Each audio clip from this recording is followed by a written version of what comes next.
promulgação da Emenda Constitucional 45 de 2004 foi, eu diria que assim, um ponto de inflexão na trajetória do judiciário brasileiro. Foi uma emenda promulgada com o objetivo de fazer com que o Poder Judiciário ele se sintonizasse com o Brasil. O cenário da Justiça em 2003 era desconhecido. Então, talvez esse tenha sido o ponto, o botão que foi acionado pela Emenda 45. Olha, é preciso conhecer a Justiça para poder planejá-la estrategicamente. O Judiciário brasileiro, a partir de um diagnóstico dele próprio, do Supremo Tribunal Federal, entendia que muita coisa precisava ser modificada para que se pudesse dar, sobretudo, mais celeridade aos julgamentos. A ideia era justamente combater não só a morosidade da justiça, mas também, por conta dessa morosidade, responsabilizar pessoas que tinham cometido crimes graves. E a partir disso, a gente passou a ter, em momento de crítica, uma discussão no Congresso e com o Supremo e com o Poder Judiciário como um todo, como melhorar. E essa melhora, ela partiu e deu origem à Emenda Constitucional número 45.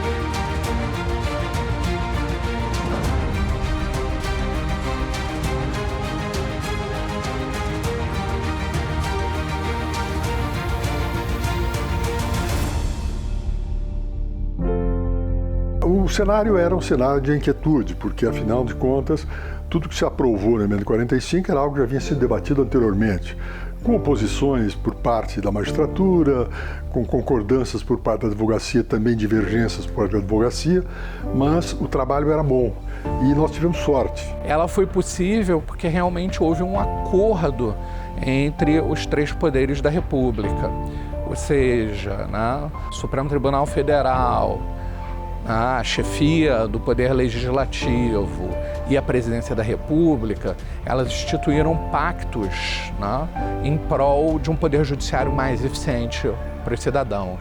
Se falar em justiças dos nossos sonhos é uma enganação. O que precisamos falar é a justiça que historicamente temos que ter. A história não registra sonhos e não registra intenções.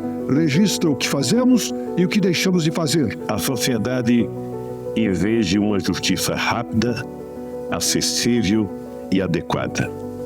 A ampla reforma constitucional finalmente promulgada é uma condição necessária para que isso ocorra. Para completar, e aí é parte da negociação política, havia grandes pessoas envolvidas nisso. O ministro Jobim, sem dúvida, é um dos principais atores que permitiu que se chegasse a um consenso sobre esse modelo ideal. Houve uma vontade, não só dos congressistas, como também do Poder Judiciário. O Poder Judiciário começou a sair do papel. Foi, sem sombra de dúvida, um grande avanço a aprovação da Emenda Constitucional número 45. Há muito ainda a se fazer. Mas foram dias e dias de debates, noites tensas. Muitas vezes nós conduzíamos os debates até amanhã do dia seguinte, parávamos a noite inteira, na tentativa de chegar a uma conclusão o mais rápido possível. Afinal, fizemos o nosso trabalho.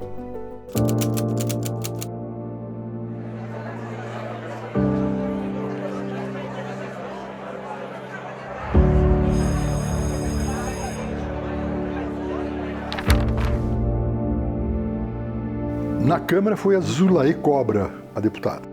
No Senado foi nomeado relator um senador de Pernambuco, e esse senador de Pernambuco era genial, porque ele se apresentava como um caipira, assim, caipira com a cara de pendurada, não sei o que, sabia tudo. Não era um jurista, era um engenheiro, o senador José Jorge, que se assessorou por excelentes juristas. O resultado é que nós produzimos, a meu ver, um bom trabalho. Várias propostas surgiram, com comandos, inclusive, de pessoas de fora do Judiciário para participar das deliberações do Conselho Nacional de Justiça, mas acho que prevaleceu um acordo, um equilíbrio possível para que a sociedade civil participasse, o Congresso participasse, mas o Judiciário, no fim das contas, fosse o protagonista das mudanças que a sociedade esperava do judiciário. Eu acho que tudo isso funcionou a favor da reforma.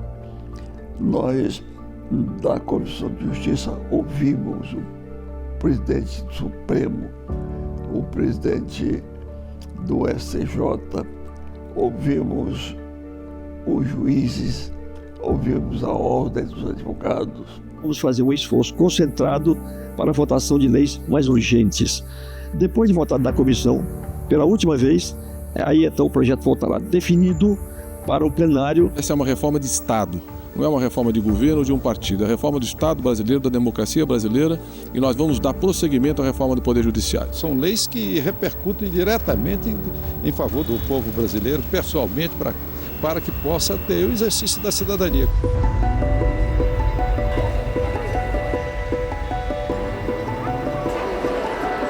A emenda 45 foi um trabalho complicado, porque tinha muita oposição das categorias.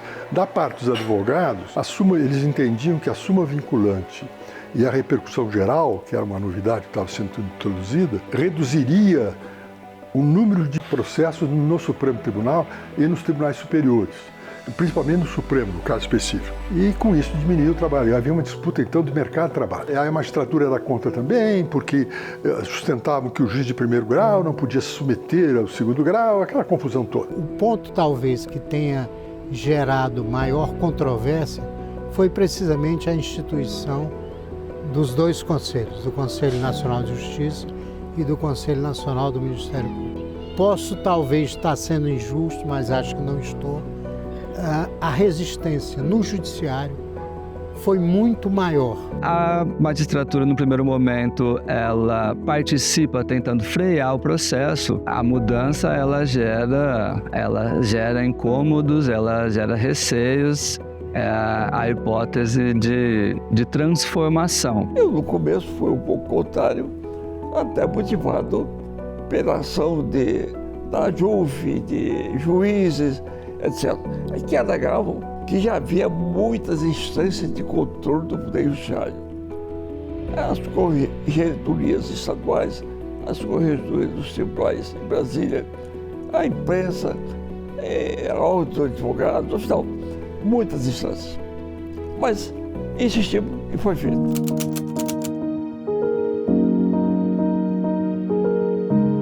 Nós instalamos o CNJ, foi uma dificuldade para instalar o CNJ, muito grande. E, curiosamente, o juiz que eu convidei na época, do juiz federal que eu convidei para foi o hoje ministro Flávio Dino, que depois o Flávio foi o primeiro diretor-geral do Conselho Nacional de Justiça.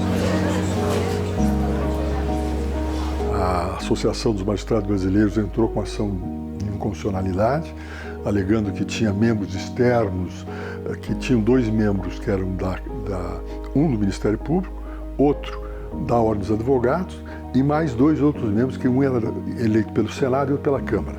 E eles julgavam aquele negócio absurdo, etc. Entraram com a ação de inconstitucionalidade, ela foi rejeitada. Hoje estão aí os 2 trabalhando muito bem, produzindo bastante, pondo freios em alguns excessos e até estabelecendo regras de comportamento. Eu acho que foi um grande bem que se fez com aquela reforma do Poder Judiciário. Antes do Conselho Nacional de Justiça, nós tínhamos algumas dificuldades na averiguação de determinados desvios funcionais de atores do sistema de justiça. Com a vinda do Conselho Nacional de Justiça, isso fez com que surgisse conhecimento de que muitos daqueles que se desviavam não eram realmente punidos, julgados com direito à defesa e etc., como todo mundo tem o direito, mas aqueles que, confirmados dos desvios, não eram punidos. Muitos, como hoje os jovens dizem, passava-se pano. Quando um juiz, quando um membro do Ministério Público se desviava, não cumpria adequadamente os seus deveres, a regra é que absolutamente nada acontecia, com algumas exceções para confirmar a regra.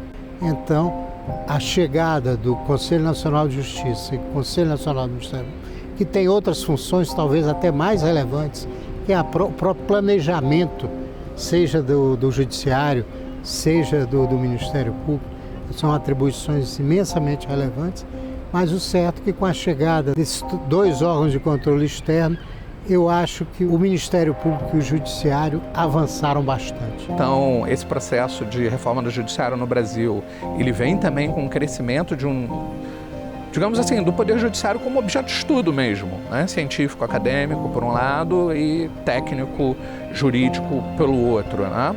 Então, se identificam problemas nessas 2 matizes e se formulam políticas para resolvê-las, né? Então, a gente tem alguns casos bastante interessantes, problema, por exemplo, do encarceramento de massa, mas aí vê como é que um problema que era um problema socio-jurídico, né? Ele gera uma política pública do CNJ de vamos olhar para esse encarceramento de massa e ver como é que isso está funcionando nacionalmente nos vários estados.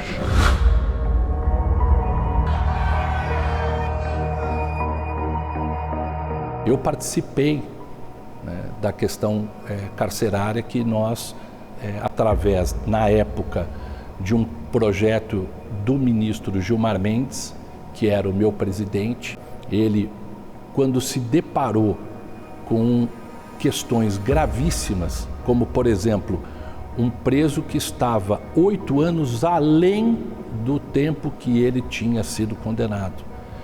E outros tantos que estavam lá absolutamente abandonados, sem qualquer revisão dos seus direitos. Nós encontramos pessoas, por exemplo, presas no Espírito Santo provisoriamente há 11 anos. Nós encontramos alguém preso no Ceará também provisoriamente há 14 anos.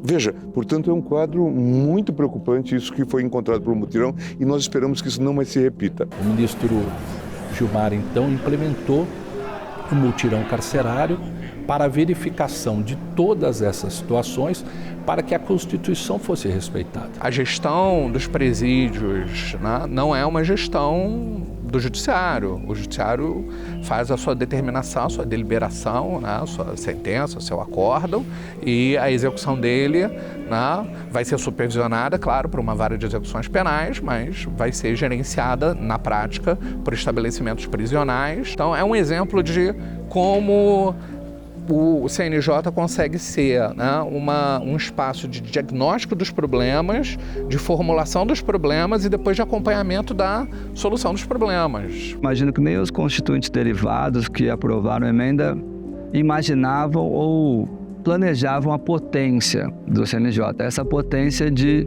produzir, de planejar estrategicamente uma política pública de justiça, planejar estrategicamente uma melhor relação de acesso à justiça, da relação da justiça com os direitos humanos. Se nós formos pensar que a partir então ali da década de 2010, 2015, surge o Fórum de Assuntos Fundiários, o Fórum de Acesso à Justiça, estabelece que a justiça deve dialogar com as partes e com os órgãos fundiários para produzir uma solução pacífica para um conflito fundiário, para evitar o despejo que viole direitos humanos, entendendo que o conflito se refere a uma política pública de acesso à terra, ao território, às populações indígenas, aos povos indígenas e quilombolas, por exemplo. A visão nossa era começar a decidir coisas estruturais, não decidir coisas não estruturais. E aí, então, nós enfrentamos um tema que deu problema, que foi o nepotismo.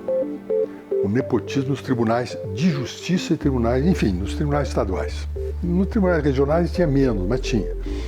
Em que você nomeava parentes como assessor e, às vezes, para minimizar o problema, o desembargador A contratava os parentes do desembargador B e o desembargador B controlava os parentes do desembargador A no seu gabinete, fazia uma... E aí nós aprovamos a proibição disso. E deu uma confusão. Eu fui atacado para burro. Isso está absurdo, não sei o quê, ingerência na gestão do tribunal, havia um discurso grande nesse sentido.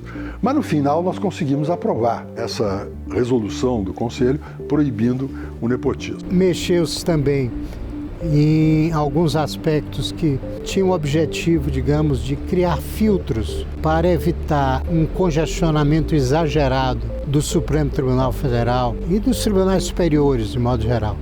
Então é o filtro, por exemplo, da repercussão geral, em que passa a repercussão geral, a ser um requisito de admissibilidade, no caso do recurso extraordinário. Isso para que o Supremo só se debruçasse sobre questões que, por terem repercussão geral, por uma repercussão ampla, quer dizer, eram mais relevantes para a sociedade.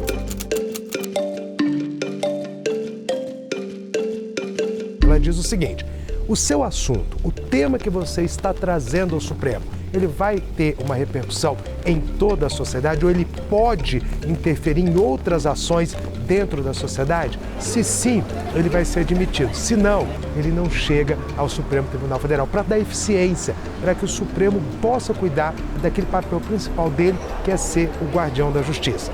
Mas ela trouxe também inovações que trouxeram esse protagonismo do Supremo Tribunal Federal. Cito, por exemplo, a criação das súmulas vinculantes. Súmulas vinculantes são a consolidação da orientação do Supremo Tribunal Federal que vincula juízes, administração pública direta e indireta na solução de todos os casos que são apresentados a eles. Essa decisão torna vinculante a eles, o que significa que eles precisam necessariamente seguir o que o Supremo Tribunal Federal decidiu. A súmula vinculante, por exemplo, nós introduzimos no momento em que uma vara da Justiça Federal no Rio de Janeiro, num só dia, recebeu 2 milhões de processos. Sobre a mesma coisa, fundo de garantia de tempo de serviço. Aquilo nos chamou a atenção e redigimos na comissão a súmula vinculante. Depois veio a repercussão geral e tal. Na intenção de barrar questões como aquelas, fazer com que o juiz singular, o juiz de primeiro grau, pusesse um freio nessas demandas desordenadas. Então a gente tinha uma justiça industrial que julgava matérias de forma repetitiva. E eram milhões de ações. Então, quer dizer, aquelas milhões de ações, elas podiam ser julgadas num acórdão só, porque a situação jurídica era a mesma, né? Mas você, por motivos vários, né, tinha um processo muito doloroso, lento, de execução disso, e lembra, né, também uma justiça que não era digitalizada. É sintomático que, num dos primeiros dispositivos da emenda, se introduza a garantia da razoável duração dos processos. Ou seja, os processos não podem durar eternamente. Não é algo que esteja resolvido, não. Nós tivemos grandes progressos a partir da emenda 45, mas há muito ainda por fazer. De modo geral, há uma demora ainda muito grande no julgamento dos processos. A duração razoável do processo é um pouco a forma como a gente tem de transparecer para as partes que os casos delas não devem durar o que estavam durando até então. O Conselho Nacional de Justiça tem sido um dos grandes instrumentos para que isso possa ser concretizado. De que forma? O Conselho Nacional de Justiça tem fixado metas para que os juízes sigam e, com isso, consigam dar vazão aos casos que chegam, seja pelo ano, seja pela importância do tema. O Conselho Nacional de Justiça é quem, de forma bastante inovadora, mas cumprindo a função que se esperava dele, dá essa diretriz para o judiciário como um todo. Nós fizemos a meta 2. O que era a meta 2? O juiz tem os processos que ele já tem no gabinete e que chama-se acervo, e tem aqueles outros que ele está recebendo. A meta 2, então, determinou que ele tivesse um percentual de decisões do acervo para limpar o seu acervo e que não deixasse as novas ações ficarem durante muito tempo. Isso, de uma certa forma, o Conselho Nacional de Justiça continua com essa cobrança ao Judiciário. Os dois órgãos, CNJ e CNMP, têm sido muito firmes, né, na cobrança dessa celeridade. Quer dizer, fatos que antes eram corriqueiros, como aquele juiz que levava anos e anos para julgar uma determinada causa, aparentemente sem razão concreta, quer dizer, quando acontece, o CNJ atua imediatamente.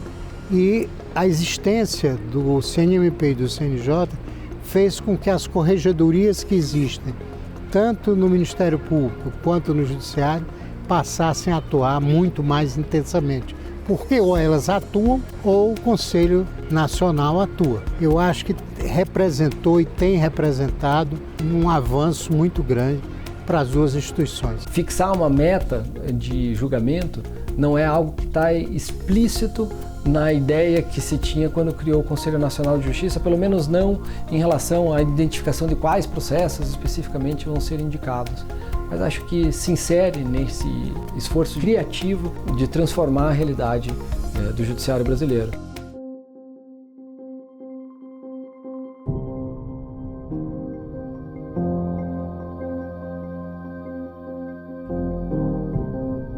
Antes um pouco de criar o CNJ, também havia um problema que nós tivemos que examinar, e foi interessante. O Gilmar também ajudou nisso. Era os juízes. Eu percebi que a maior parte dos juízes, o grande problema era uma visão minimalista. Eles examinavam só o processo. Que era a função deles, o julgamento, como é que vai ser a decisão, etc. Mas eles não verificavam o todo, não tinham uma visão global do judiciário. Então nós criamos naquela época uma coisa que na época não se disse não, mas hoje chamamos justiça em números. O objetivo do trabalho era fazer com que a gestão dos tribunais, de todos os tribunais, de todas as justiças estaduais e federais, tivessem em vista os dados, ou seja, com esses dados eles saberiam o que tinham que fazer para dar celeridade. O primeiro Justiça em Números, ele surge no ambiente do debate da reforma judiciária, ele é de 2003. Muito incipiente. Se você abrir o Justiça em Números de 2003, ele já começa cheio de tabelas indecifráveis, o que talvez simbolicamente demonstra como era desconhecido e indecifrável. Se for buscar o Justiça em Números de 2024, já é uma proposta de diálogo social com a sociedade, com as autoridades. É um texto explicativo, analítico, claro que também com as suas tabelas que importam, mas já até esteticamente, o Justiça em Números é outro. A justiça, ela tem que se fazer caminhar, ela tem que se colocar em marcha, buscando sempre esse aprimoramento, e a reforma judiciária proporcionou isso. Eu diria que sem esta reforma, da qual a sociedade participou, como disse, com as suas sugestões, com os debates internos, sem ela, nós estaríamos hoje mergulhados num caos no Poder Judiciário. O Poder Judiciário trabalha intensamente, todas as suas instâncias. Os juízes trabalham muito, os desembargadores, os ministros, todos trabalham muito, mas não dão conta da quantidade de processos que chega aos tribunais todos os dias.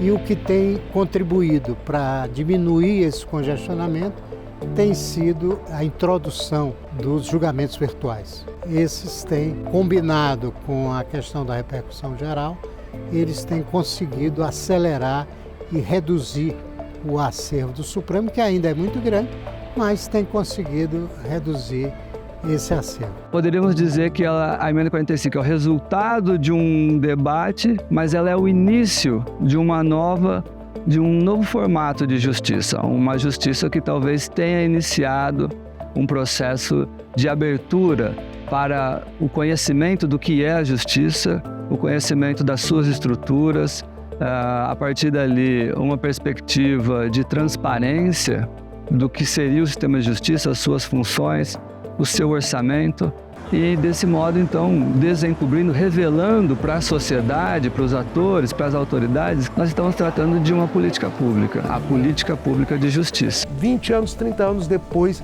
da emenda constitucional 45. Saldo, difícil da gente dizer. A gente pode dizer o seguinte, você teve uma justiça mais moderna, uma justiça mais ativa na busca do interesse do cidadão. 100% positiva a reforma? Acho que ainda precisamos de mais estudos, de mais tempo, porque ainda há uma discussão sobre o próprio papel da justiça dentro do Brasil de 2024. E essa discussão ainda vai acontecer, mas com informação e com proximidade. É chegar ao cidadão. Se você lê a justificativa que o Congresso deu para a produção da emenda 45, se você lê todas as manifestações dos deputados e senadores ao longo daquele processo, vocês conseguem entender que o objetivo deles era, de fato, transformar o judiciário, desse poder, que é o poder da cidadania, né, de individualmente cada um poder buscar suas razões e seus direitos, era bastante ousado. A forma como a gente tem de garantir essa ousadia institucional não é tanto na lei, não basta você indicar esses objetivos na lei. É preciso que as pessoas que estejam ocupando esses cargos também estejam alinhadas com esse objetivo e corram atrás dessas ideias. É que a política hoje está tão polarizada que não tem capacidade de resolver os seus conflitos. Normalmente havia, quando você tinha um dissenso forte, nós fazíamos um trabalho e criávamos uma norma, fizemos um acordo e decidiu o dissenso. Mas hoje você não tem mais adversários políticos, você tem inimigos políticos. O derrotado na Câmara vai para o tribunal. Talvez hoje o que a gente esteja precisando no Brasil contemporâneo seja um novo pacto, né, em prol da defesa da República, né, onde os três poderes se estruturassem, criassem políticas públicas, tal como foi a emenda constitucional 45 de 2004 para o Poder Judiciário, mas não só para o Poder Judiciário, para todo o ambiente geral, o ambiente político, social brasileiro, né? Acho importante pensar a reforma do judiciário, a emenda 45, como um processo. Ela permite que a sociedade se envolva, outros atores se envolvam e ela vai sendo produzida. A reforma do judiciário não acabou. Ainda bem, não deveria acabar ali com a promulgação. Ela começou, talvez, naquele processo.